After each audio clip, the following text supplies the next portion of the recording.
So good morning, everyone, and thank you for joining us. My name is Judy Fox, and I serve as the Program Manager for the Los Angeles Regional Consortium, also known as LARC, which represents 19 community colleges across the Los Angeles region. I also have the pleasure of co-leading the LARC AI Task Force with Chair and Assistant Vice President of LARC, Dr. Narne McKeegan, who is joining us here today as well. Today's AI professional development session, Tools for Educators, AI and ICT Digital Media Careers, is made possible through our partnership with the Los Angeles County Office of Education, also known as LACO, and the coordination and vision of LARC's AI Task Force. ICT digital media is also a priority industry sector for the region as it represents strong regional demand, high wage, high growth jobs, and clear alignment with our community college training pathways. Leading today's session is Eduvator's Technical Director, Dr. Raina Walzinger, and Professor and Instructional Technology Trainer, Linda Delzite, who will share how AI is reshaping careers and how you can bring those tools into the classroom. You'll find today's professional development session and more in the LARC AI Learning Library, and we'll be sure to drop that link in the chat. So please turn your cameras on if you can.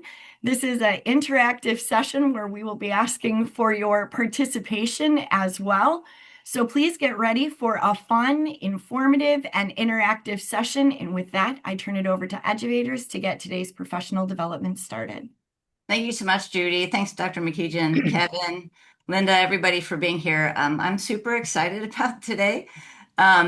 It's what I've been teaching and doing my entire life, actually. And so this is my passion area. And we'll start with a little background and then get to know you guys a little bit.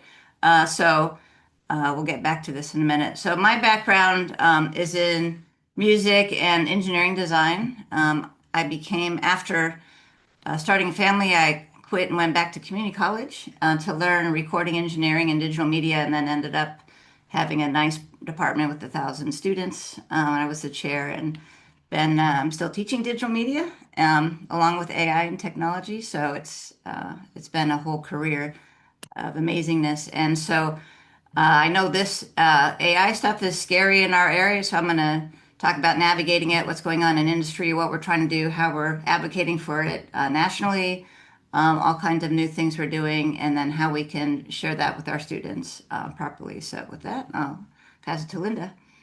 Hi, I'm Linda Delzite McIntyre, and I've been teaching since 1977. I've been involved with technology and education, and as it has grown from the Fred mail BBS type of system all the way up through the free nets and the community bulletin boards, and everybody's now got email and learning management systems. So I'm happy to be here and assist Arena, our wonderful star. So I'd love to see who's here. If you can put something in the chat on what you teach, your subject area. You might be not be teaching, you might be doing admin or something else. And so I'd love to know who's here so we can cater everything to you. So if you can drop something in the chat, that'd be great. And we'll take a look while you're doing that.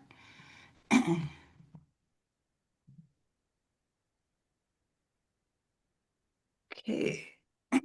So while you're doing that, I'll go ahead and drop the link to the resources slide or resources folder in the chat. Awesome. I'm watching these coming through. Okay. So our workshop objectives today are to help you with AI competencies in this area, ICT, digital media, preparing students for AI changes. In this field, it's massive. It's changing everything quick.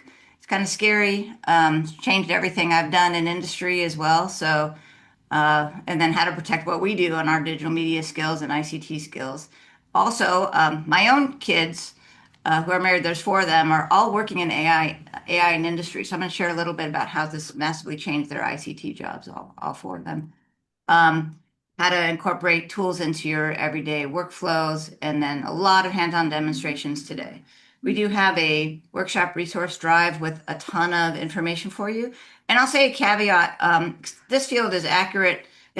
We have a ton of prompts for all these fields. And then the disclaimer is it's not exactly how you teach or what you do for all the prompts. That's up to you to change them. We have a lot of examples in there, and so we hope you get some good use out of those. So AI is transforming every industry. This one is scary. I can tell you when it started for me. I was working at Eon Reality in our marketing department, and we actually fired our editing department that did press releases.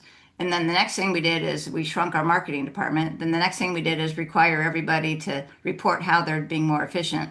So it became probably, I would say, a burden for us in industry and for me as a manager to get everybody on board so the upper management was happy. And I'm just being honest, it wasn't easy in the media area. And it ended up changing the entire company that I was working for because of the new AI stuff. But the good news is, working in industry, got to learn AI many years before it came to the public. So got really comfortable with programming and doing different things in this area. So I'm looking at all of our great chat here. Okay. Oh, wow. Welcome to everybody. We've got community college, K-12, everybody here. Okay, awesome.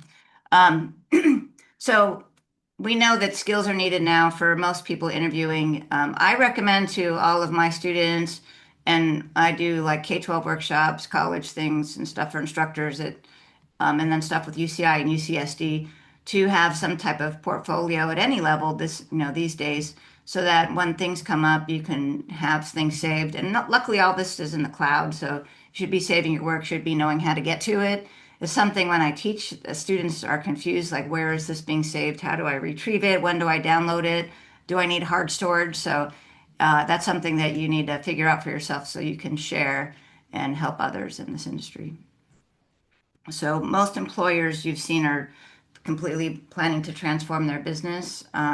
It's their business structure. At Google, my friends that work there, there'd be like one manager with like 300 engineers now, and the management got reduced first at Google. So, and they are bringing out new things at alarming rates that's my firsthand knowledge there. So why use AI? It does change your workflows. And the way I look at it, I still remember my first job in engineering, sitting in a cubicle going, and I'm a very people person. And then I thought that was good for concentrating, but bad for collaborating. And so I think, doing less kind of stuff solo in your keystroking area on your computer and more collaborating is hopefully where we're going with this. So of course I'm an optimist, so that's what I'm hoping for. And for faculty, it's great because we definitely can get a lot more things done with our massive amount of work we do in Canvas and also resources that are free for students to use and creating all of that. But repetitive tasks, I don't sit here anymore and do spreadsheet inputting anymore. That stuff used to take a lot of time and for everybody, and so that's changed a lot. Let's see. All right, so we do have a starter kit and all the links are coming in here. So it's a starter kit you can use if you want. What is AI? It's a whole kit you can download and where to start, what apps to use, which are free. And so we have that for you in the drive as well. It's a big, giant drive with everything. Also, in that starter kit, there's some additional links, such as the 100 AI prompts for educators and the Educators Prompters Playbook. And this is a great resource if you have teachers where you are located that are just starting to dip their toes into the technology. So it's a great starting point. Absolutely. So this is changing. This whole thing is crazy, and it makes it difficult to write actual courses like we do for these different things that are coming out. Now, why are these changing? Because when this first started, everybody kind of did one thing. ChatGPT did learning language models. So you had a box and you can get questions and answers, and more than that. What they've become is multi-use platforms. So you can do text, you can do programming, you can do images, some of them do video, you can do avatars, you can change their languages. So they're trying to be more like an all-in-one workshops. And so I moved some stuff around here last night, but it's good because you don't have to keep switching apps to accomplish a project. because our goal is just get something out. Nobody really cares about all the things you did in the way to get there. But just know that they're changing to become kind of more all-encompassing. Canva especially. Canva does, it's big in K-12. I teach it. My students love it. It does almost everything, and now it's got a massive AI section in there. It's been there for the last 6 months. So if you have a favorite AI tool, we're going to be doing a lot of things together today. These are the main ones. We're going to explain which ones we're getting through our community college system, also for K-12. But we're going to concentrate on these. But since this is digital media, we have a whole bunch of others on the bottom. And as time permits, we're going to go through everything. And if you have special requests, go ahead and shoot them in the chat. We're happy to show you anything that you want during this time, or feel free to unmute and ask questions. So we want it to be very useful for all of you. And before you leave that, let me just say that the California Community College Chancellor's Office has issued the Gemini account, and your college district may or may not have rolled it out. If you go to gemini.google.com and try to log in with your college email, it'll send you to the portal to log in, and then you'll have the gems, you'll have the Notebook LM. It's a really great tool that is connected and is compliant with FERPA and all of the rules that we need for security. If you get a service account not available, it means your district has not yet rolled it out. Okay, Rena. Okay. My plug. Yeah, go ahead, Linda. No, that's it. Go ahead. That's it. Okay. So we do have a universal prompt formula that you're welcome to try. It's just this is kind of a warm up, and you probably are mostly past warm up, but not everybody is. So it's just a warm up on the kind of steps of prompting you need to say who you are, what level you're teaching, and then what specific task you want to do. That's kind of the minimal requirements. So we always include that in our workshops so that you can see what that is. Also, nothing's changed as far as keeping things de-identified. Student names, IDs, email grades, all of that, academic records, those should not be going in any of the tools we're talking about today. That's where we see things in our Canvas shell and in Banner or whatever you're using, and so that's where it stays. And so if you do need to do something with those things, you need to de-identify students so that they can never be traced back to them. It's a super critical point. Okay, so if you want to try this one, we can put this in the chat. This is helping students think. So students coming in from high school to the college, the student panels that we've been on, many of them over rely on AI already to find out what the weather is, which is fine, what to wear, what to eat, what to do all day. And we don't want them to do that. We want them to increase their critical thinking and problem solving as they're learning with us. And so this is something that we stress to students from every class. And so we don't want them to just get answers, but think through things. And so here's an example prompt. I'm teaching digital media, community college students struggling with whatever concept, maybe working in Premiere, explain how to approach this systematically and what analytical steps students should take. Now, what I do in my classes is because everybody's always stuck on something, and usually it's like Microsoft's a big culprit. There's a lot of things to press every page, and so they get used to kind of taking screenshots of that page and asking this question, like, I'm the student, I'm having problems with this screen, I can't find my button. And it's helps me because they are able to help themselves, and then they start to learn the workflows for things. Now, the problem right now for students in digital media is the screens they're seeing are changing rapidly, so people are getting lost. Microsoft's changing theirs quickly, Canva, almost everybody. So that's just something that we're dealing with. Okay, so we're going to do our first example using Notebook LM. This one is kind of blowing me away and my students right now. And it's got a lot of digital media stuff in it. So we're going to start with this example course notebook. And I bookmarked it, so I'm going to share my other screen, which is my Google screen, my Chrome screen. So I've kind of bookmarked everything we're doing today, and Google Notebook is here. So most of you might be familiar with Google Notebook now. Let's see if that all comes through. Is that all showing, Linda, on the screen? Or is it Yes. big? Okay. I have to expand it to get the right side a little bit. So this example is just, since this is IT and digital media, this is an example for IT cybersecurity. And we put a syllabus in there, just uploaded a syllabus. You can add any sources that you want and then get outputs. And so why this is good for digital media and for students is it outputs things now that are better than before. It does, now these are let Linda talk a minute about accessibility. They're not accessible as they come out, which is an issue. But you can see they put out, like this is CIS, and it's talking about the syllabus, and the design is appealing for somebody in CIS. It's got graph paper, it's got all the it's actually like a drawing, something I would do on the job. And so it's really good. CompTIA, you can see all the things going on. And that just cranked that out from the syllabus. You could do this for any kind of lesson.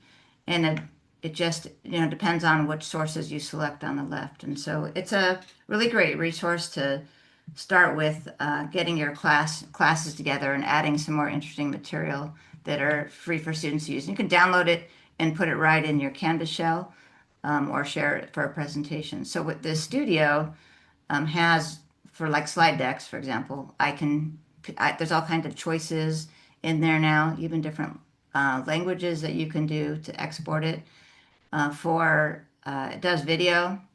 We have all these down there it does all these different kind of reports, study guides, docs, and you can customize any of them by just clicking the pencil and you can describe what you want. You can also edit them using the language learning models by just saying, hey, change slide number 2 to this other thing, or change this wording, or whatever you want to do. So if you leave this sit for a couple hours and you press all the things you want, it'll output all the things, and then you can go ahead and use these in your class. But Linda, I want to give you a minute to talk about accessibility for these items. Okay, so yes, if you get a video from one of these, it creates a video. That's great. Fast video, but you'd have to download the MP4 All and right, then welcome to.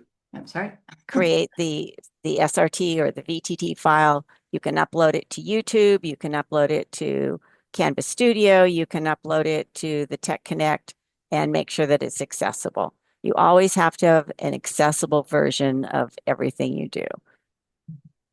Yeah, so we're going to be doing workshops on accessibility and talking about how to generate those SRT files, and we'll talk about a little bit today as well, and equally accessible documents to go along with all of this.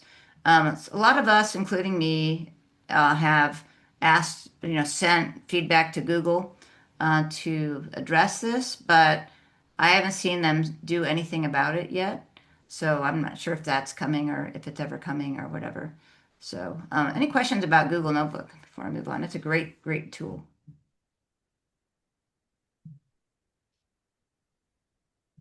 No questions. Okay, so the reason my students are blown away is that quality of that you can see on especially the slides, and so they take subjects that they are interested in that I don't even know about. One was horses, and they come up with phenomenal stuff that they wouldn't probably not be able to create in PowerPoint. Then you can export it as a PowerPoint and have that done. So they're loving it. Another great use for Notebook LM is that you can ask it to find OER resources. So it just does a great job, and then you get to go examine all of them before you import them. Absolutely. I use I even can access OpenStax or if you download PDFs that you're allowed to use, and almost anything you can put in there. Videos. I put a lot of videos in mine. Those are goes. Rena, this is Yeah. Sheila. I have a quick Hey, Sheila. question. Yeah. So that display of your previous, the notebook output was Yeah. amazing and looked so sharp and so cool. Just to be honest with all of us, how much time did that take you, or did you have all your prompts in there because it knows you already? So it takes 5 seconds to upload your syllabus, and then once you select these studio things, it takes about 10 minutes for it to output all the stuff. That is very cool. Thank you. Yeah, yeah. We do it during class. So, in my lab times, I was like, okay, you guys create whatever you want, and uh, and then the results are so fun because they're like, oh my gosh, it's they're super blown away. And so, as a teacher, that's those light bulb moments where you're like, this is awesome. And they all can do PowerPoint. They can all do. They're more interested in my students in making videos and presentations and sharing them with friends, family, whatever. And so it's really the easiest thing. And you can, what the big problem for Google was you couldn't correct them, but now you can go back and you can type in the box in the middle and say, correct the slide or change this. You can start making corrections. And so the editing is improving with Google. And this, by the way, is part of the package we get that's coming to LA. I have it in my district already. It's Google EDU, and it comes with Notebook in the apps. And so it's in the same system. So, for example, if you're in Gemini and you're saying, hey, tell me about the syllabus I uploaded, and you can use Google Notebook as an input, and then it'll just work in its own environment. So it'll already learn this, and now that Gemini knows everything about whatever you've made in a notebook. So it's a whole system that's working really good, and we're enjoying that a lot already. So, um, so that's something that's new because I didn't realize that you needed to use the notebook within your school environment, but you do to make that all work. Okay, so we have a link in there. When you see the slide, you can always access that notebook as well. So that's a good question. Any other questions on notebook? It's a big topic, but one of many today. So we're going to go into image generation. So since it's digital media, we're going to concentrate on words and pictures for a little bit. This has changed dramatically over the last couple of years. And there's big variations between tools out there. So that's important to know. We saw Notebook LM. It's very good at text and images. And it's the only one, in my opinion, Google products that are good at text and images together. ChatGPT is getting better, and the latest model, it's approaching Google, but not there. There's other ones we're going to go over today that are not text. They don't have good text in there. They'll put out like symbols that don't look like anything. So the problem with this has been, all of us that make graphic arts for a living, and now we have this thing that's making stuff. So I can tell you, as somebody who's an art person, that usually we make better stuff with these. But the idea is to get students to use them ethically. So, we don't want them to go start making stuff and then trying to sell it and, violating copyrights, but using it in areas that make sense ethically. Like if you're doing a thumbnail for YouTube, or you're doing working on something to go along with music, or there's different, and then you need to learn how to cite those properly so you know where that was generated from. And that's where the industry is right now is, you need to cite stuff, and you can only sell stuff that is copyrightable, not just made on just AI like that. So you can't go making a painting that's, printed out and then sell it. That's not really legal. So the other thing about these is you need to have alternative text and descriptions of anything you create if you're using it for school so that it's accessible. And so we know in Canvas, it asks us to do that if we forget. Do you have any other comments about that for images? The Nano Banana, when you use it and it generates an image, it now has a little symbol that says it's created by Gemini Nano Banana. And so I think that helps people to understand, yeah, when you see that, it's got to have a reference to it. So we're going to open that up in a minute. And if you don't have, Nano Banana is just the name of the imaging model inside of Gemini. So we're getting Gemini EDU, which is Gemini Pro minus video and minus access to non-FERPA compliant things like your own photo album. So it's fantastic. And I don't think I've ever run out of tokens on that yet. So it does advanced image generation. You can you can do a lot of iterations. You can do really complex compositions. The typography is better than all the other ones, so that's great. And then and then it has styles now, so it keeps getting better and better. And we're going to hop into this in a minute, but here's an example. So I did this in Gemini. I have Gemini Pro and EDU just because as a teacher, they will give you some Gemini Pro for free. And so I got that first. And I teach about microphones. And so this is something that is better than I ever drew on the whiteboard. So dynamic versus condenser mics.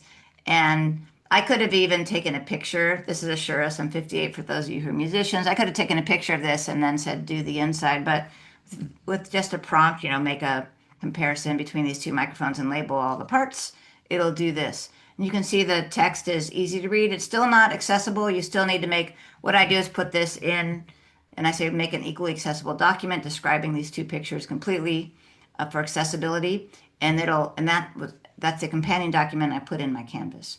So you can see how it's really good. This is a huge improvement that in this latest model that we've never seen ever. And so, it beats kind of taking pictures from Google we used to do and paste them in our thing. We can make stuff that is important to the way we teach and relevant to the items we're trying to show.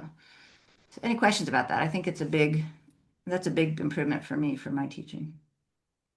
I'll just add that if you're making pictures like this, you can upload that picture into Gemini and ask it to give you an alt tag and a brief description, and then it will give that to you. And we'll demonstrate that as well. Yeah, I'm going to go open Gemini Pro, I think now, so before I jump into something else. So if you have Gemini, you might have the free one. You might have a pro one, whatever. You can open anything that you've got to follow along if you want. So here's my Gemini. And I can also open up my EDU one. This one has fast mode, thinking, and pro, though we also have all that in the EDU when you get it. So if you go in fast mode and you forget to change it and you try to do labeling, it won't do it properly. It won't think long enough to do all the correct spelling and the fonts and all that. You have to put it in thinking mode. So that's the first important thing I learned. Second thing is you can always just talk to it using a microphone.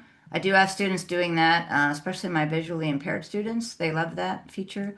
There are tools, then all of these, the two that are, or the one that is not in, there's two that are not in the EDU version. Create video, that takes a lot of tokens, and let's see, I think the rest are in there.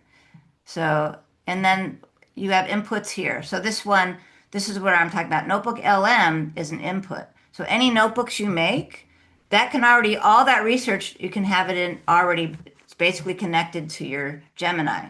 So all your notebooks are important, but they need to be in the same account. So if you're using your school account when you get Google EDU, make sure you sign into your Notebook LM in that same environment. If you sign into Notebook LM through your Gmail or something, it won't connect in here with your EDU account.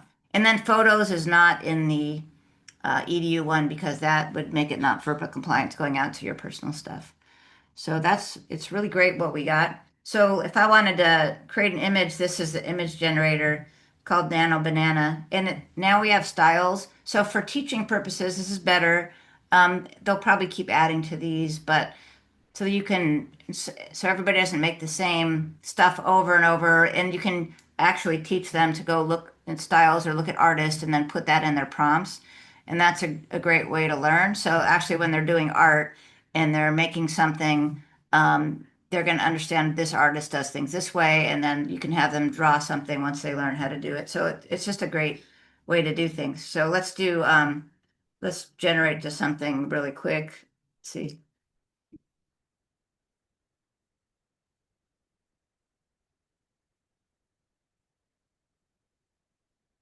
So I like to teach my students about artist styles, and I usually bring in like pictures that I've taken from traveling or from textbooks, and then have them create something in the style of a certain artist, and then they'll get that. And then I can have it describe that with actual English and do that properly when it's done. It takes about 30 seconds or something like that to generate these images. And there is a limit to the amount that you can create of images and video, but I usually don't run into that. So it created this little village in the style of Gaudi in this art, which is looks pretty similar to what is over there in Barcelona. And so just like that, and then if I wanted to do something that I labeled like that microphone, like I can say, make an image.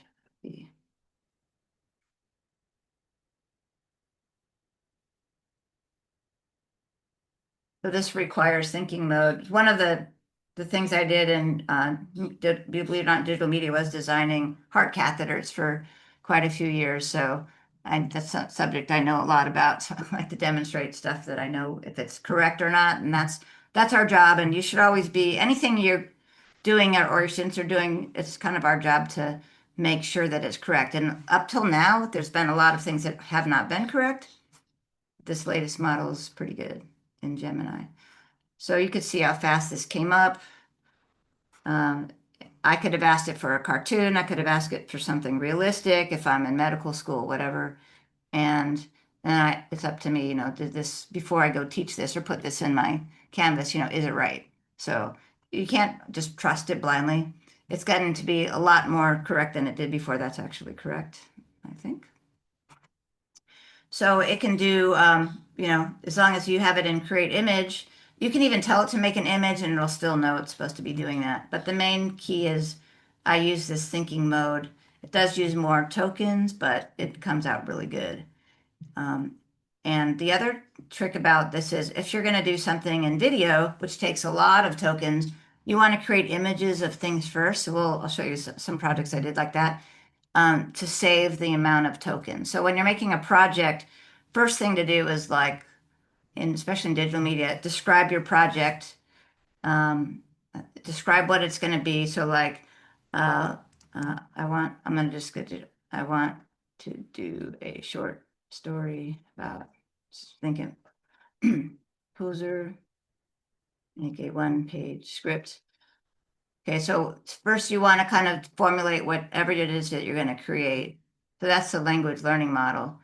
And then you're going to go edit that. Usually I write everything out and then I have it, and all of my friends that are professional, we write our stuff out, we type it out in Word, we put it in here, we say act as an assistant editor and make any suggestions. And then we go make changes. We all do that because we want original work. It's really important. We don't do this. And then the next thing we do is make a storyboard, make a visual storyboard. And then we'll give it styles and stuff and start getting some ideas. And then we don't even go into any video till after all this is all fleshed out because video takes a lot of money, a lot of generation, it's going to use up all your tokens and so forth. So that's kind of the process professionally. I'm working on 2 films right now. So the director, see, there's a little storyboard of my short story. Pretty cool. So the director's been stuck for about a year on finishing a 2-hour documentary on Richard Rush. So I'm the composer for Rush. And so he finally got into Claude and I said, don't, because he's already written it, shot most of the stuff, paid for everything. It's like, okay, but he needs to finish it. So go in there and give suggestions. And it's mainly just transitions. And now we're going to be finishing the film this year. So that's where I think AI in our field is really important, is finishing a project.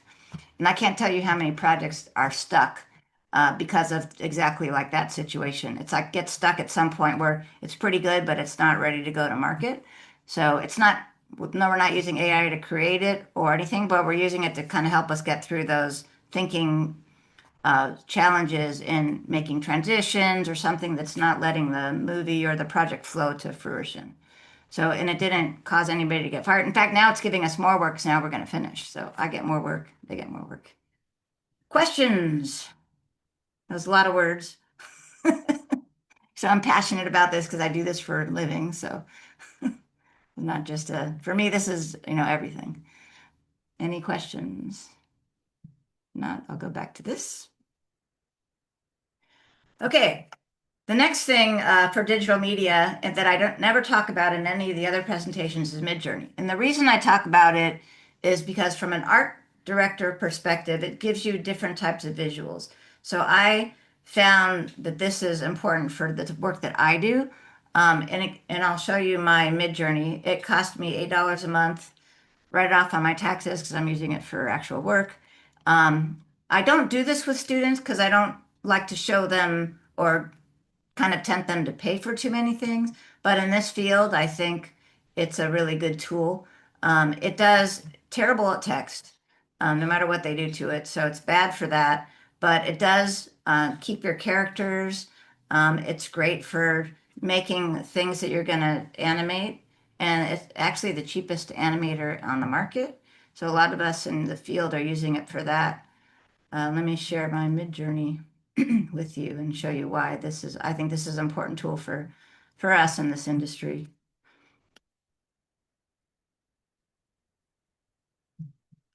So on the create, you can see I'm still doing that stuff. Stuff that I've created and animated. So what's different about this is it'll animate anything. So, or it'll create, like here's a whale I made that got a few thousand LinkedIn views. And I just had this prompt that I had Gemini help me create. And then on here, this is what's amazing about this. I just click animate. And that is it. And 1 minute later, I will get an animated new whale up here.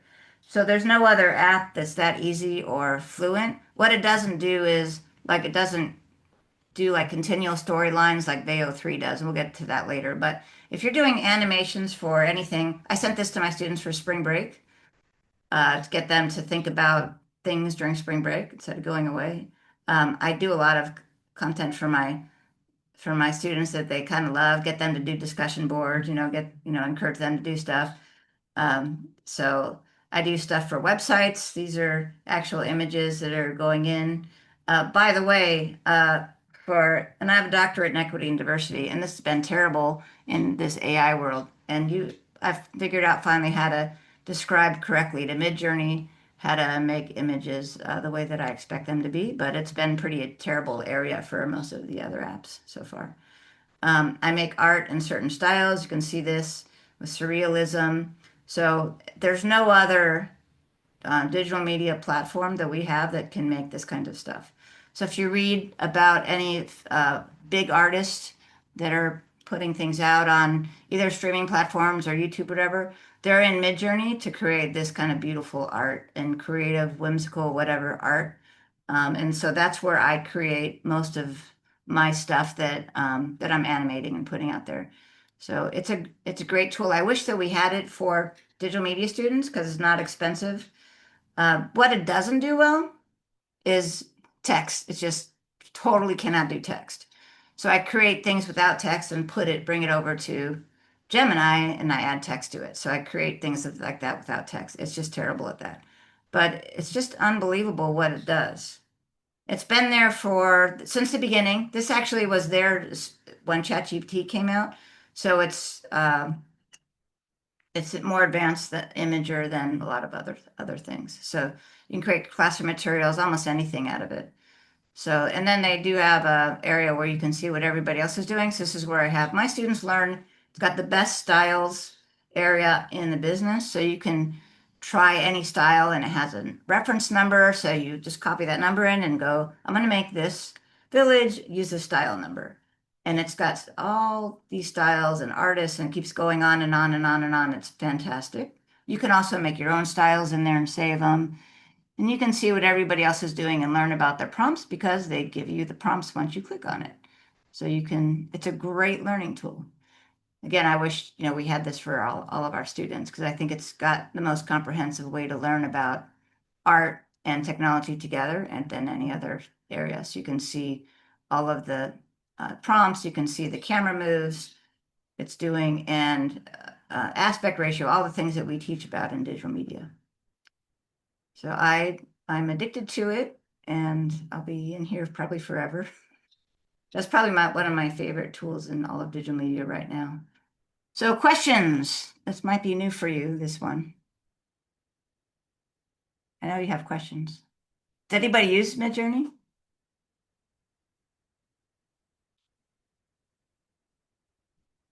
You can I unmute have if, I yeah, go for it.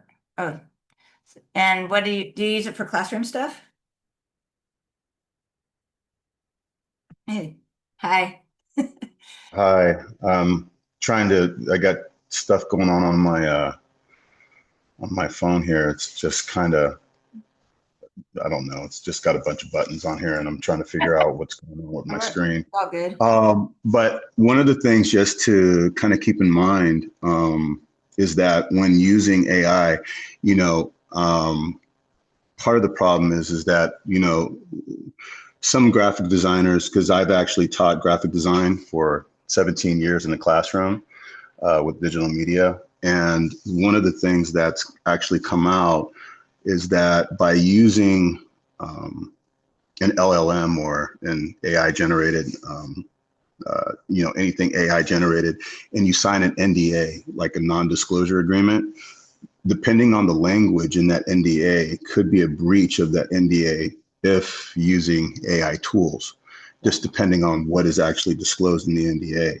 So it's just something that I just discovered because I didn't really realize, you know, there is a possible third party that could actually get involved as far as looking, you know, whoever's going through the information, if that makes any sense. That makes a lot of sense. So, and I do that with the films I'm on. So if I'm doing B-roll, like, okay, this is an expensive car crash, we're gonna do B-roll in AI, or I'm doing sound effects there, then I explicitly say where they're generated. And if they don't like that, then we go record and do all that, and, you know, if they have the budget. So that's really important in all of these projects, because if you're getting paid to do something, you've got to know the rules, you know, for sure. Yeah, and I know that, you know, as far as even when it comes to attorney-client privilege, and you have attorneys that, you know, it could be broke or breached, that contract could be breached because they've got on the AI and possibly even done some type of research through AI,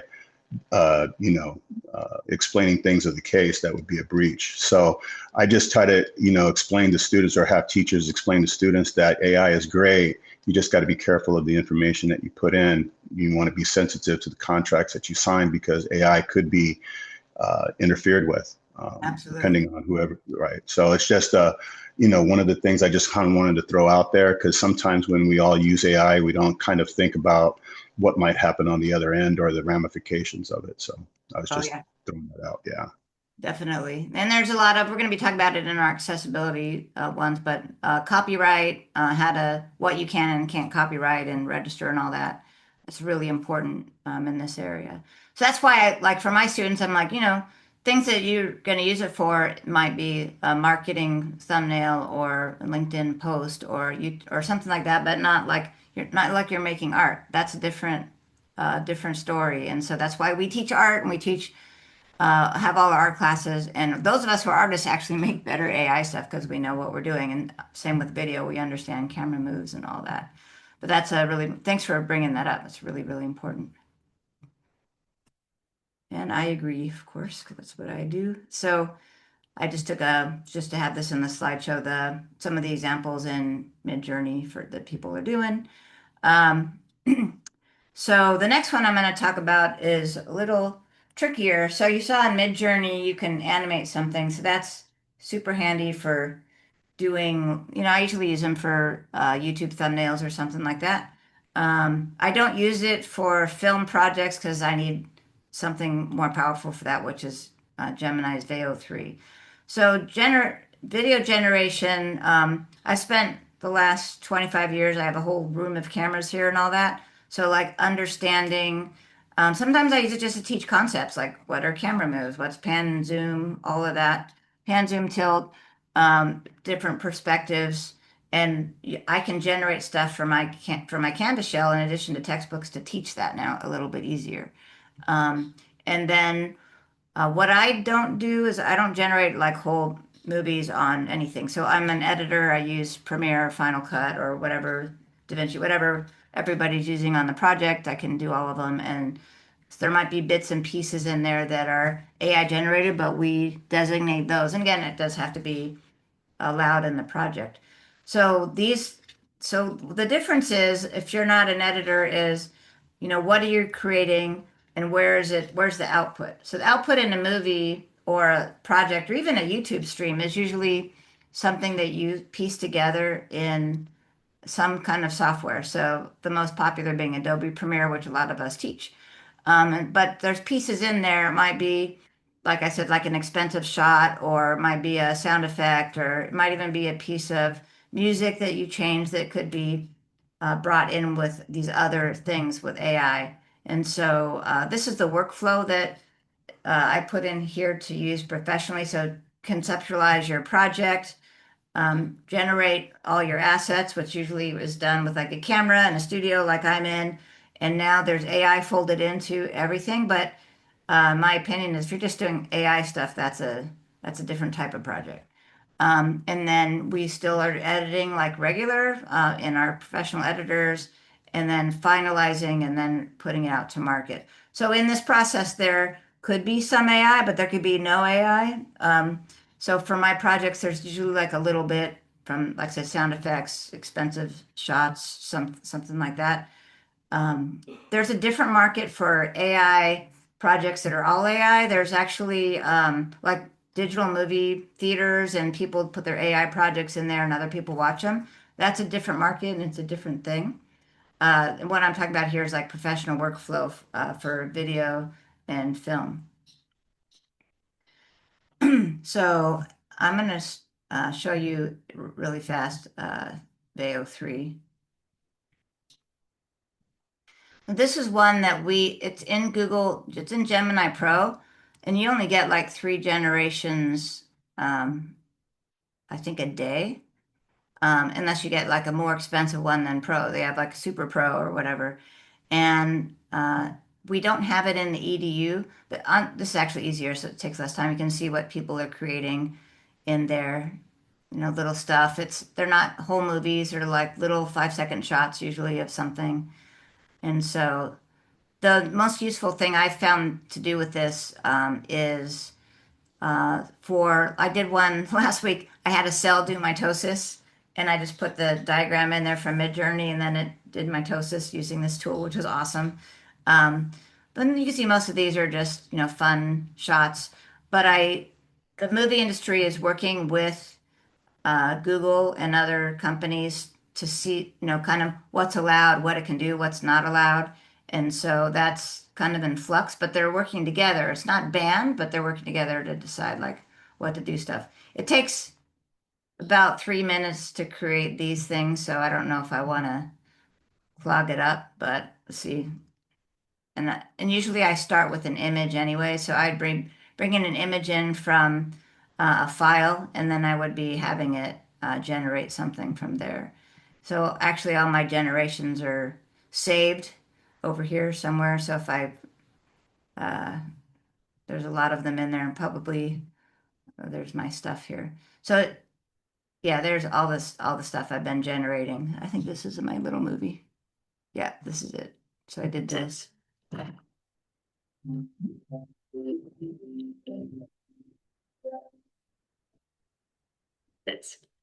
So stuff like that, I couldn't actually tell you if that was accurate. I'd have to go look at each stage of that, but it does some amazing stuff that you can use for education. Also, you can do that in Google Notebook LM. It's using the same engine. So even though we don't have video creation in Gemini, you can do stuff like this in Notebook LM. It's still using the same Veo 3 engine. You can download it, you can share it, and you can embed it in your Canvas shell.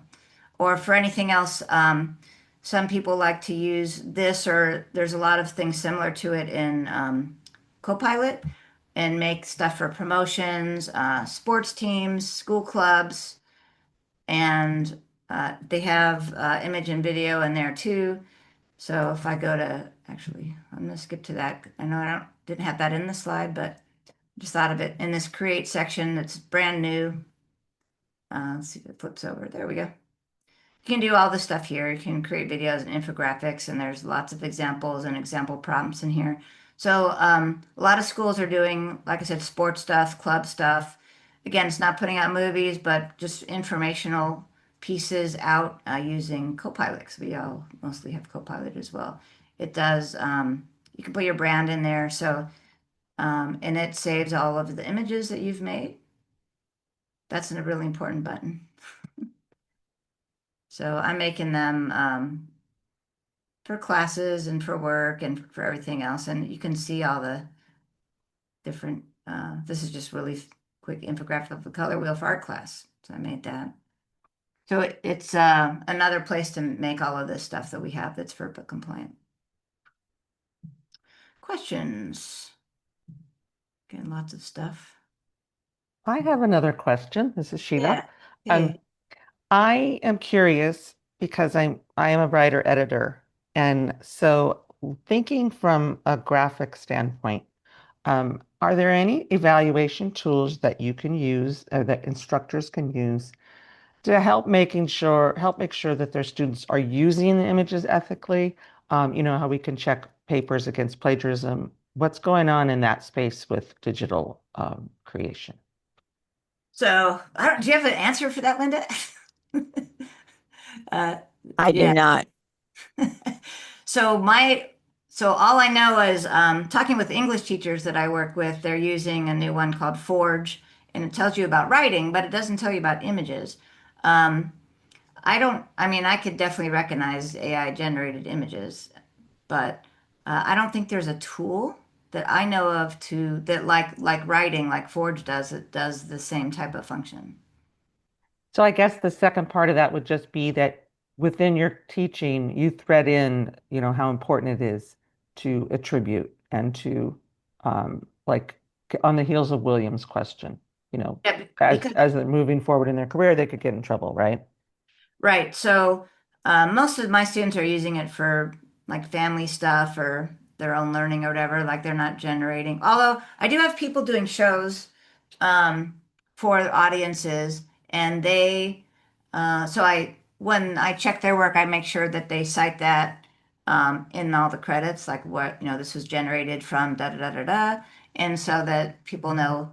And actually, those students were doing really poor work when they started with me, and then their work got better with these tools. But I said, then you got to cite it because they were actually pulling other copyrighted work and actually doing worse things and generating stuff here. So this actually made their work better, but they cite it. So I guess but there isn't like a automatic tool to do that. I have to do that like as an instructor myself. Teach them how to do it, when to cite it, how to make better work, how to produce better products, and then what's legal, what's not legal, what you can sell, what you can't sell. So So that's a big part of your approach to teaching. That's great. That's good. absolutely. And I've dealt with this my whole life because I'm also an editor for dance studios, and dance studios typically get fined for breaking the ASCAP laws, and they use music, pop music or whatever, do these shows, and then ASCAP will find them and find the studio a lot of money. So, like, that's part of my job with ASCAP is going and training studio owners to, you can use stuff, but then you have to pay ASCAP annual fee. It's not cheap to go be using all that music. So this goes way back my whole career. Like, I've always dealt with this problem. Now it's just a new problem. There's another problem, and people not understanding how to use art that's copyrighted. And it would hurt my own career if people did things incorrectly. So I'll give you an example. When people do like a YouTube and then they use my music, they might not understand, like, okay, they're using my music, but I'm getting paid. And because my stuff is copyrighted, because I wrote it and I recorded it, I sent it to the copyright office, I got it registered, all of that stuff happened. So, like, I know a lot about this topic, but the reason I like to talk about AI and learn it is it helps a lot of us get our projects to market. But we still have to understand how to cite it and which stuff is copyrightable and which isn't. So that's my approach. Yeah, Yeah, no, that's good to know. Thank you. yeah, yeah. Okay, this is a like mind blowing for me because websites has always been something I used to design them and all that WordPress and all that stuff. Lots of students in our department, did all this stuff by hand, and now websites are, I would say, somewhat less important than when they first came out. But I found that this is a good use of AI. Well, it really knows how to write websites. And what's nice about it is it can embed things that you have on your website before. So I asked Gemini, say, hey, here's my website. I want to rewrite it, but embed all my YouTube videos to show my work. And it did it. I got it done in maybe 4 hours or something like that. Just, I had to learn. I'm like, well, how do I put my YouTube videos? And it's like, send me all the links. I'll put it in there for you. And so in a very short time, I was able to do a website. And I think it's important for students to show their work. And so this is something that I teach because it's easier than ever before. And I'm not a great website designer. And this is from even last year, but did everything I needed it to do, which is, all my stuff that I make, my main stuff and publications, whatever, and my contacts. So it's did what I needed it to do, and it did navigation. So all I did was talk to it, and I didn't even know how to embed them. I'm like, how do you do this? Okay, give me the links, I'll format it and do it for you. And so I'm that just idea of naturally talking to Gemini. And then I'm right now I'm hosting it on GitHub, which is where I host a lot of my stuff, even though you can just type rena.com and it goes in there.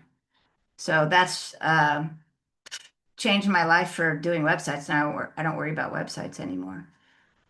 So students, like if they want to show off a hobby that they do or anything, we do this in class, and then they go work on it, and then they show off their stuff, and it changes their world too. Because a lot of people aren't good at WordPress, or maybe they don't want to pay for Squarespace or other things like that, but they can just use their Gemini EDU or Gemini and do that as well. So that's a good place to, if you want to make images and say, I made this in Midjourney, check out my stuff, whatever it is, you can do it on your website. So that's I think it's a new thing that is very powerful and easy to do. And then, you just have to learn how to talk to it and what's, again, same thing. What are you going to do? What's the layout? What's your navigation? What's your result? Same as the other project. And then you can put it out there to the world. So I found that really useful. We're going to do a whole thing on vibe coding in April. But as a digital media person, I just wanted to talk about how powerful this is. And my favorite app, there's two really for vibe coding, but Claude's been really good because it just knows how to make stuff look good. And Gemini is really good as well. They all have something called Canvas, so it's confusing because we already use Canvas for our LMS system. And I'll show you why I think this is good for digital media. And for the K-12, I've been working with computer science teachers to add these things into their classes. It's been really, really fun. So let me share this and find my little project. Okay, so I think it's here. Oh, now it updated while I was doing this. So I had a long conversation with Claude about my droid builder. It looks like it didn't go to where I wanted it to. So but I think I have this artifact in here. Yeah, okay. So I had a long conversation about making something to make a droid builder because I thought it's a good idea for computer science students to think about what are the parts and what should it do and what should the mission be? What is it collecting rocks? Is it doing science? What are the colors and materials? How does it sound? And there's so many things to think about that it's a great project for computer science students. And then at the end, you get to test your droid and see what's wrong with it. So there's my droid. So it's a lot of code. But for digital media people, it's kind of a good combination of technology and visual. And this is 1,500 lines of code, so it's pretty complex what this particular thing does. But projects like this, students can do, and you can actually see the result. This is a complex one, but it could be a simpler one. And then then they would go build something, hopefully with their hands, because that's what you got to do in industry.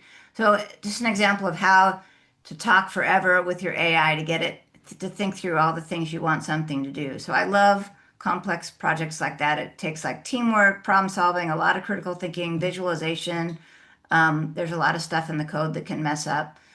So there's sound, visuals. So this is a whole digital media / computer science project combined. And so we're going to be doing vibe coding together, not today, but I think it's in April sometime. It takes a little bit more time, so we're just doing that as a separate session. But do you guys have questions on vibe coding while I'm here? This is a big topic in Zone.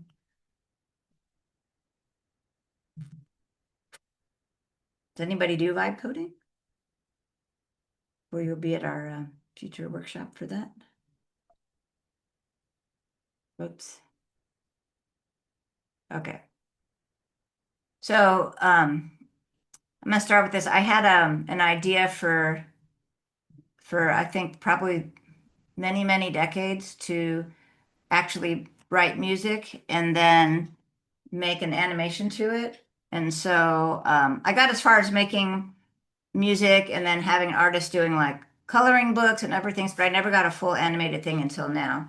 And so this is where AI can help somebody like me if I'm doing a solo project and I'm a composer, but I'm not an animator, but I want to share my music to a wider audience and do an animation with it and then, explain that this is done. And most of us that do these, they're like streaming and you explain the process. And that's how I learned how other people are doing them. They're using the same tools. So I decided to do that as well. So I wrote a script. I was inspired by the recent Olympics. I did like 50 prompts in Gemini, and then I went to Midjourney and created a bunch of images in a certain style that I picked. I showed you the style thing. Then I went to, I used Kling, which is another video generator, because it says Higgs field there, but Higgs field is a coagulator of all VAO3, all the different video things. And I'm an influencer there, so I have that software. I actually professionally edited it together. I wrote my own song and sang it in Suno, and then I had it remaster it. So it's me all throughout. I think the thing that's the least me is actually the images, but the music and all that's me. And so I ended up making a whole, like a little 2-minute project that I could put out there. And it got a really great response. And why did I do it? Not for money or anything, just something I wanted to go out there and do with this workflow. And so there's a lot of people that do this actually for a living where they put these out twice a week. And it's a whole new kind of art area where they're singing, writing music, and then they're actually artists doing the animations, and then they're animating them and making them into video with these tools. So what's nice about it is and let me change my audio. I'll just play a couple seconds just so you can see what this is about. You might have a lot of questions because there's a lot of stuff going on in here. In the quiet before the noise, before the world could see, we were shadows chasing light, becoming who we'd be.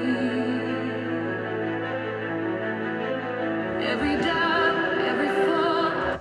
I don't go through the whole thing, but I have a link in there. You can see it. But the idea is to learn one thing, make it consistent with your all your prompts, and then be able to do. Seeing there's all the credits. That's what I require all my students to do, or they don't pass anything. And you can put it out there to the world. Let me fix my audio back. So for me, like again, to finish something and get it out is like the thing that benefits us the most, as long as you cite how you're doing stuff.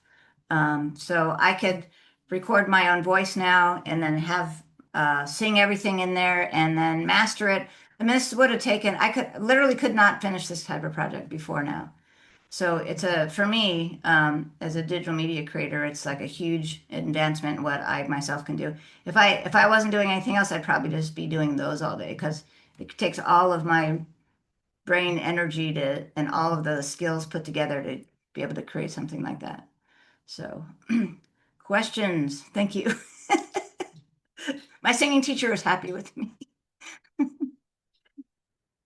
All right. So that gives you an idea of like kind of the professional workflow of things. All right.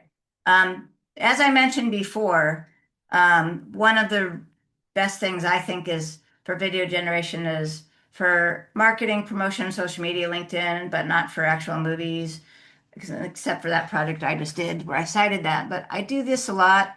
I'll make some complex thing that I like, and then I'll kind of animate it. You'll see if you are on my LinkedIn channel or my YouTube, you see a lot of this stuff. This is my intro to my teaching how-to videos that I put out to the world. So my channel always starts with this now because I thought it looked cool. And it was so easy. It's something I wouldn't be able to create. I guess I could try to shoot something like this, but I'd have to build it.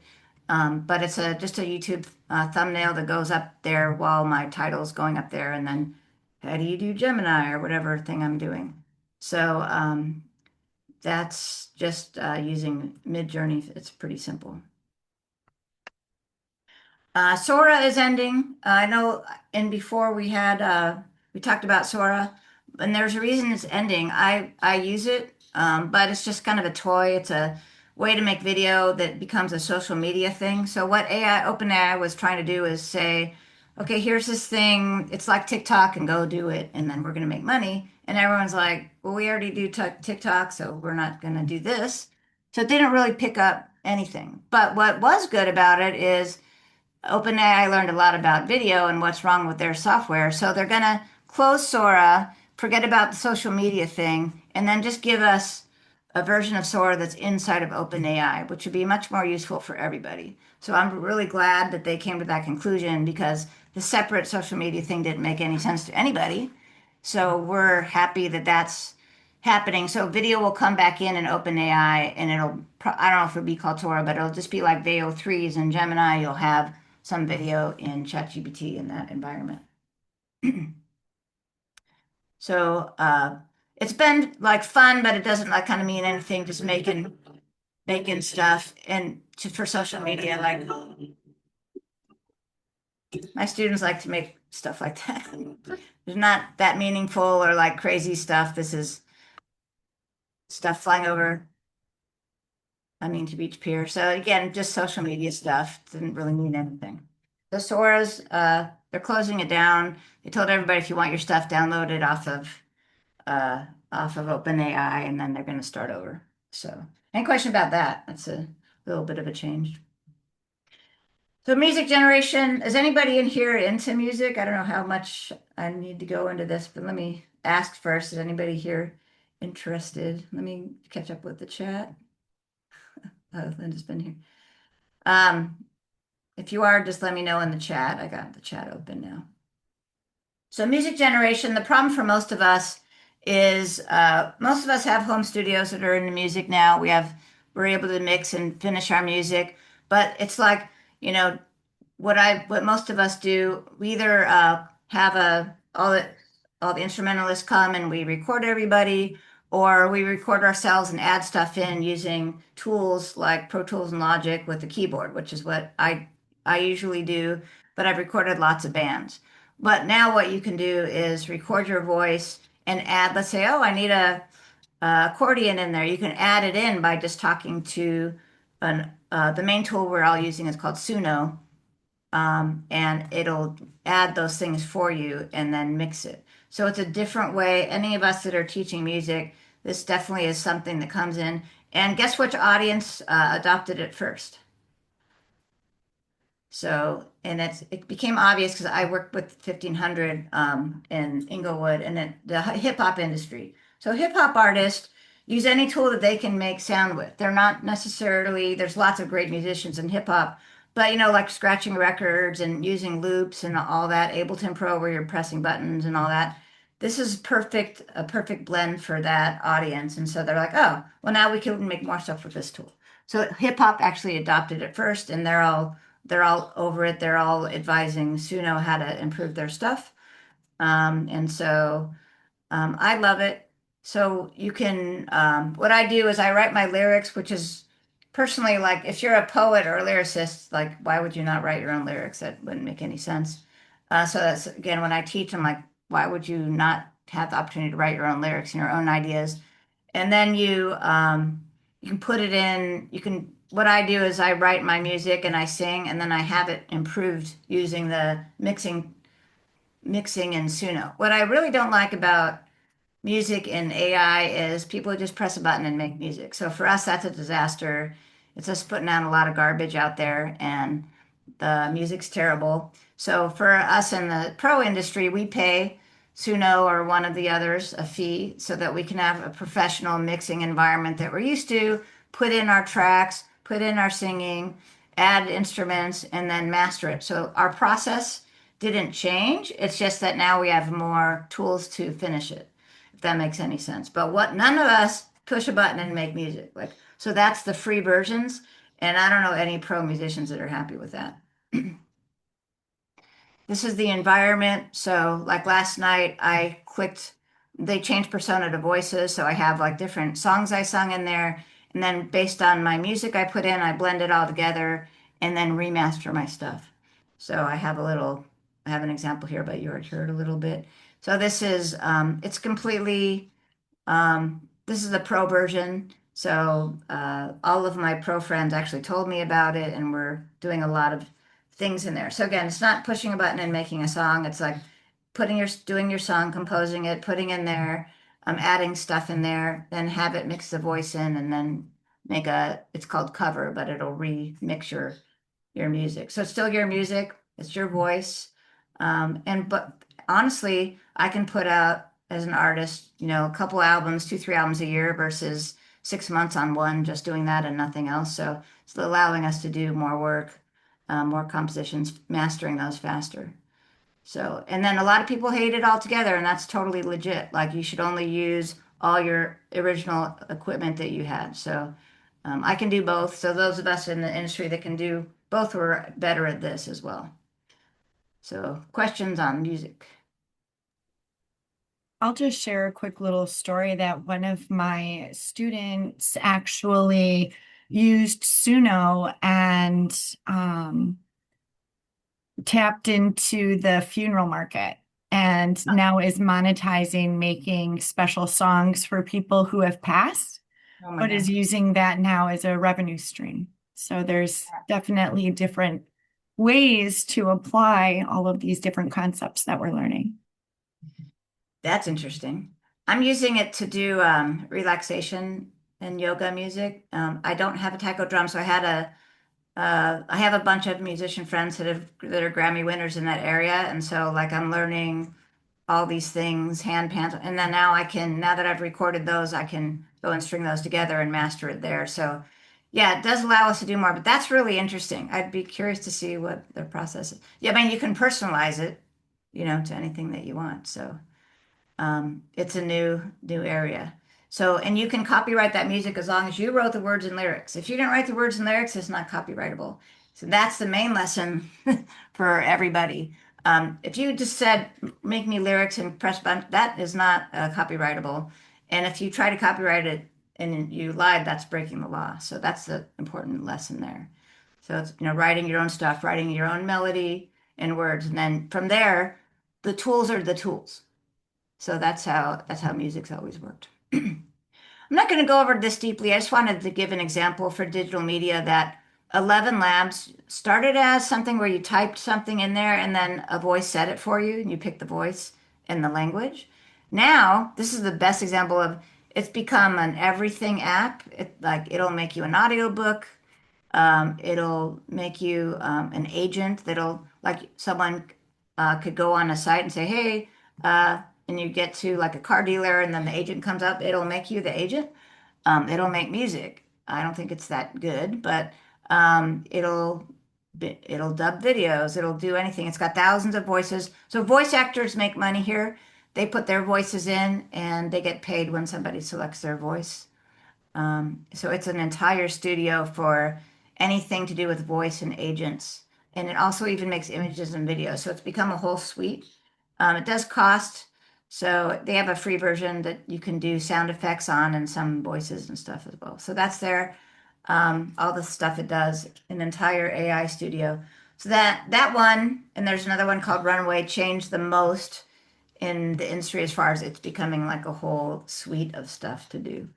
It's really important if you're doing things for different languages because it's the only one that really works right as far as like an avatar or a talking head doing languages.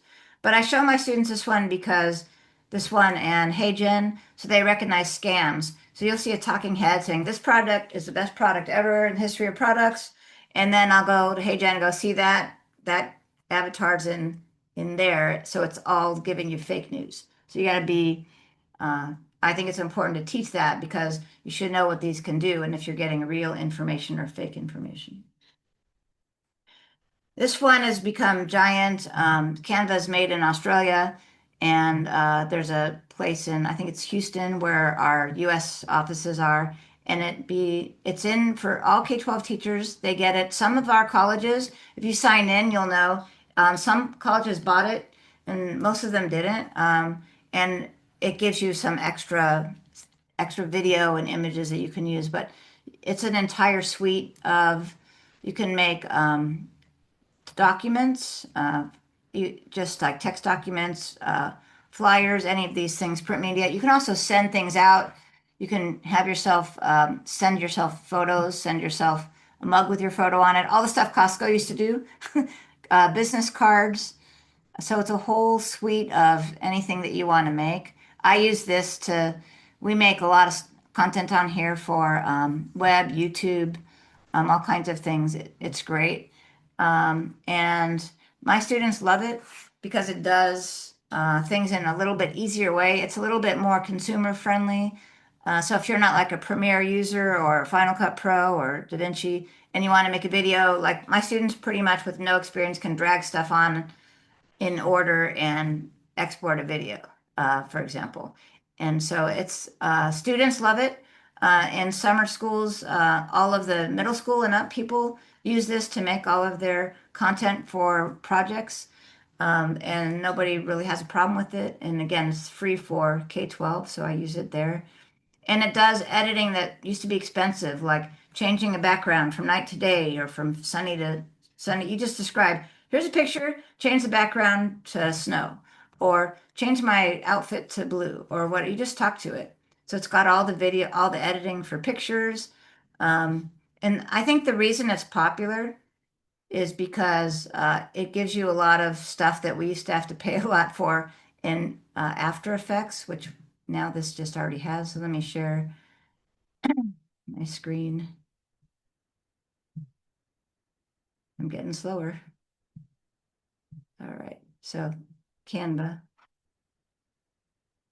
And it has this massive AI section. So you can even code in there. You can do everything with AI. It's just massive.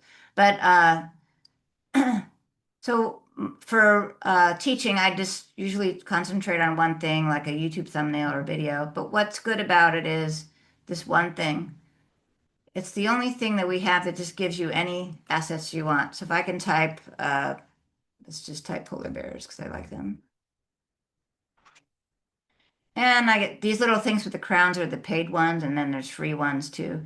But I can just drag assets into any project. And that's why teachers like it. Because now we've got stuff to play with and we can make flyers or thumbnails or even videos or anything I want. So here's like polar bear videos. So I can make stuff really easily because it gives you so much. And that's why it's popular. Because if all the other ones, you kind of start with a blank slate. Let's make a flyer. Okay, well, I need to draw this and put it there. But now you can drag stuff in that is legal to use from Canva.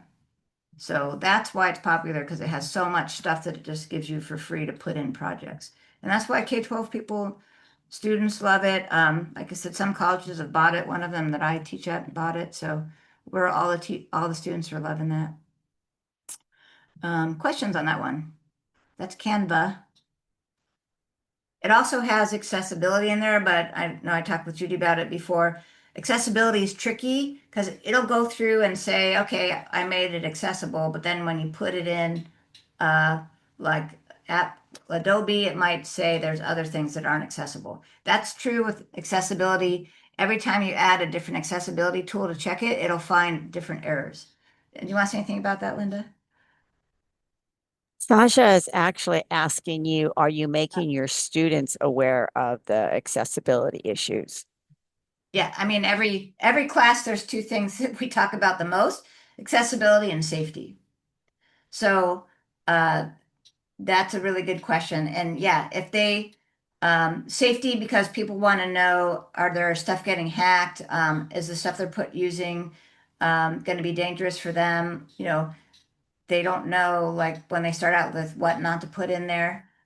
So yes, that should be in every lesson, safety and accessibility. I also happen to have a lot of students who have an impairment. So if I don't bring it up, they'll bring it up in the first 10 minutes. And they teach me, they've taught me a lot to be very forward on accessibility, especially with the visual stuff for my students.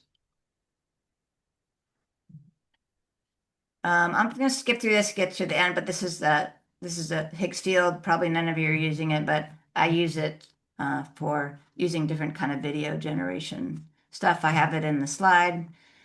All right, I think yeah, I'll pass this to you, Linda. Okay. So we're big on accessibility, and everybody knows here that April 24th is the deadline that you have to have all of your content accessible. So I use Gemini a lot, and I will upload an image, especially something if I'm helping a teacher make things accessible. And I will tell it, give me a prompt that's an alt tag under 120 characters. So the reason I use 120 characters is that's what Canvas, our learning management system, requires, or it flags you that your alt tag is too long. And then I'll ask it for a short description that meets the WCAG compliance, and I ask for UDL, especially if I'm working with electrical construction, I'm working with the automotive industry. So those things are important. Next slide, Rena. So I took her microphone and it gave me an alt tag and it gave me a description that was UDL. So it talked about function and application. And what I find most about asking for the short descriptions is when I do an image and then I put the short description, all of the students, not just those who have handicaps, are forced to focus on what was in that image and things that they would just gloss over. It helps everyone to learn more and to learn better because it points things out, which helps them to learn more. Next slide. So I have used Otter and TechConnect, which used to be 3C Media Solutions, for a very long time. And I have hundreds of videos that in my role as DE coordinator at LA Trade Tech College, we have captioned. So I can take an image or a video, I can strip out the audio and makes it a smaller file and put it up to Otter, and it creates an SRT. I can edit it, but it's not the only one that I can use. You can use Canvas Studio, you can use YouTube. I'm going to put in the links into the chat that I've used and I'm talking about. And then TechConnect is a server that the California Community College system has offered us for free. It integrates into Canvas, but more importantly, it does not get blocked by the K-12 schools. So when I was teaching combined K-12 and college classes, then I could assign them, and when they were on campus, they could get to those links. So they're not blocked. When we do our accessibility workshops and we go into some of these tools, we will give you additional tools besides Otter. Okay, next slide. All right, so we're going to go into to what extent are you encouraging students to use AI in your courses? You can put a 1, not at all, 2, it's limited, 3, it's integrated, or 4, it's encouraged. Okay, we'll just take a second on that. Okay. We want to go through, oh, Rena, I'm going to let you do these. Okay. Yeah, so we only have a couple minutes left, so we'll be pretty quick, but we pulled some different studies on what AI ready means, and this is just here to emphasize that, you know, being AI ready is just going to be part of everybody's life right now. So you can look at these, it'll be in your slides, but just to make sure that people understand what AI literacy means, prompt crafting and so forth, data fundamentals, and so that's what that is there for. And that's kind of our job to help our students get there. And then we have another handout in the Google Drive on student and AI use. And it's a comprehensive guide for them that you can actually include in your classes. So when to use AI, when not to, all the rules, academic integrity and guidelines, as well as these other resources, student guide to prompt. So these are some really good resources that we have in that drive for you to use yourself. And I then, put the individual links in. oh, thank you. This is a question we have because in CTE, we all have advisory groups. We do in digital media and ICT as well. So what skills, tools, and systems are your employers asking your students to have? If you want to answer that in the chat, you can. But I know, because I've worked in digital media and a lot of stuff with communications, marketing, efficiency, sales thing, all kinds of things. So those are questions that you should be asking in your advisory. I sit on a lot of those and try to share that out as well, just being from industry. And this is just in summary, everybody, it's our job to kind of help them be using AI in an ethical, responsible way. They'll be more ready for employment, and most of their jobs are changing to have this folded in as well. And we know that the desk office jobs are more AI integrated than other jobs, and that's the way that the world's kind of dividing up right now. And so we have some strategies. I might skip this because we're running out of time.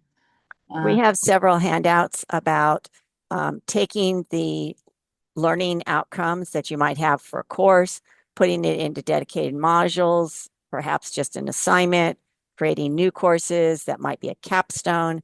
And I'm big on talking to your peers and saying, hey, let's talk about being consistent and bringing AI in, discussing what we want them to learn to be job ready, to be ready for the workforce, and then can't we infuse it? So I talked to faculty about that. So we have some references we just gave you. Right. And thanks, Linda. So coming soon, this I talked about vibe coding in May after most of us are done with spring break. And then we have some a discount for Google Gemini thing, and we have a free course on ChatGPT and OpenAI that's in the slide deck as well. And that's pretty much it. And there's my little thank you slide that I made in Midjourney. Thank you. Thank you, Rena and Linda, for sharing your expertise. If you learned something today, please type yes in the chat. And in closing, you'll see that I've left some links in the chat. That's the Lark AI Learning Library link where this will be posted next week. In the description is where you'll find all the links that were shared today. On April 10th, we have tools for educators and students on Apple Intelligence in higher education.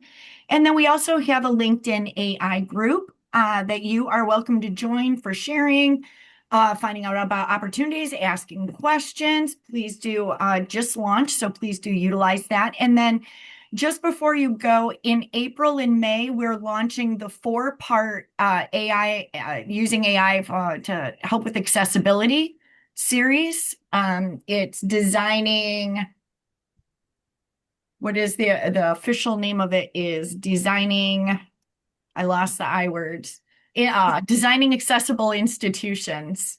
So practical AI tools for inclusive education. And so it's designed to hit several different target audiences.